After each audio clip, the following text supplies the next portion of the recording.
Hey guys, what is going on? This is your old pal CHH. I just got out of the theater and I saw the movie Weapons.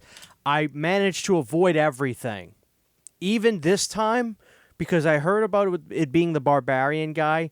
When the trailer did come up, I did close my eyes and cover my ears as best as I could, enough to where I didn't really catch anything. I was excited about this. And then when the early reviews were coming out, people were like, this movie's effing wild. I couldn't be more excited. I did want to try to see the movie earlier, but I'm renovating my bathroom and nobody gives a rat's ass about that. So let's just get right into it. This will be spoiler free for a certain section, and then I will warn you before I get into the spoilers, and then you can skedaddle if you want to. So let's get into the spoiler free part. All right, guys, I like to answer this question right up front. What did I think of Weapons? Did I like it? I fucking loved it. I would be shocked if I see a movie better than this year. I'm not saying I don't want that to happen. I loved Weapons. This is my kind of horror film. There are things about this movie that I have not seen done this well since God only knows. I think this is the best horror film since Hereditary. And that was 2018. I think this movie clearly outshines Barbarian and beats damn near anything I've seen this year. The title, I gotta be honest, worried me. I was just like, it's not really a great word, Weapons. It just sounds like it's an action film. Sounds like it could be anything, really, a drama. Now I love the title after seeing the film. But what is the movie? Let's get into a very, very basic premise.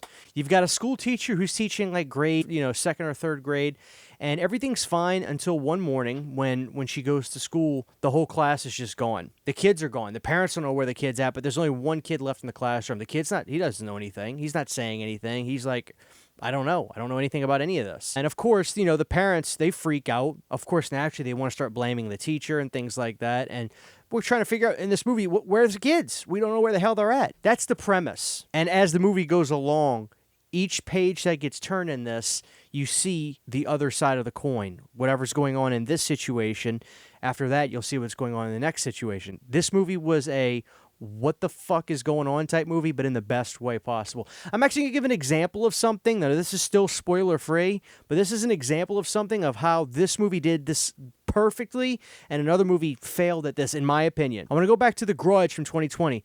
This is one of those movies where you see one person's little part of the story go on as a chapter, so to speak, like in a book. And when that's done, you go to a different chapter. Now, that one did it through a timeline way.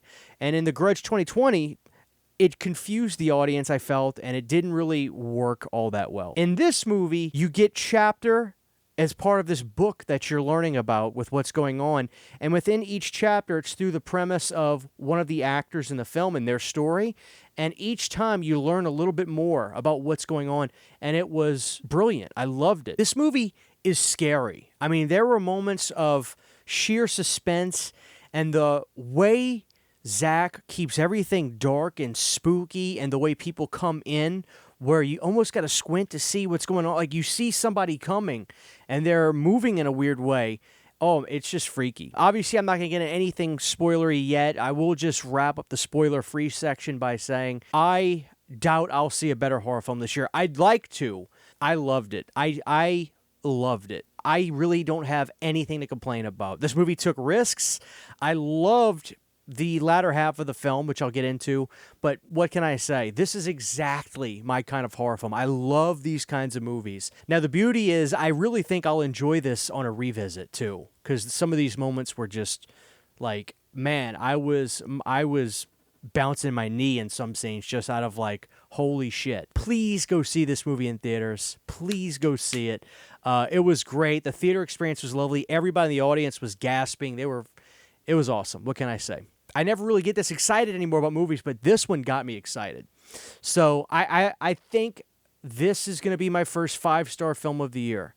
I don't like giving them out, but when I think about this movie, I loved every bit of it. I'm going to leave the spoiler-free section at that. Now let's get into the spoiler section in 3, 2, 1. Okay, guys, so in terms of spoilers, I mean, the fact that this was basically a classic witch-type movie was just money in the bank for me, because I love that sort of stuff.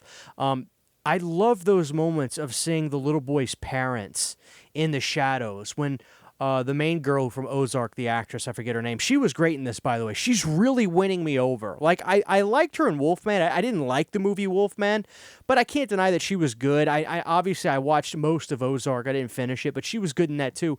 She won me over in this movie. I'm totally on board with her going forward, seeing her in different stuff. The moment where she peeks through between the two pieces of newspaper in the back glass, and she just sees the parents sitting on the couch in the dark, that shit got to me. And, of course, the old woman, the old aunt, who's this just freaky witch. She was fantastic when the little boy opens up the bedroom door and opens it up just enough to where you actually see her looking at the camera with no hair and everything. Just great. And there was actually a touch of humor in this that was very, very, very small, but just the right amount. There were moments of people laughing.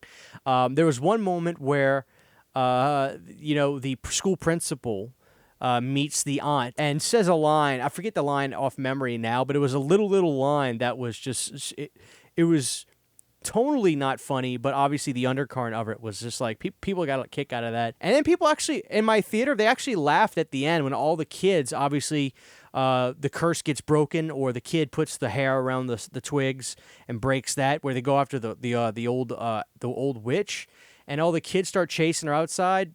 Everybody in my theater was cracking up. But the beauty is, up until that point, everybody in the theater was at the edge of their seat. I just like this movie a lot. I'm in love with it, quite frankly. I never thought I was going to say this, to be honest with you, because I've become a little jaded to say that, like, a lot of stuff now, I'm just not, I like some of it, but, like, Talk to Me, I was just like, I don't know how to feel about this.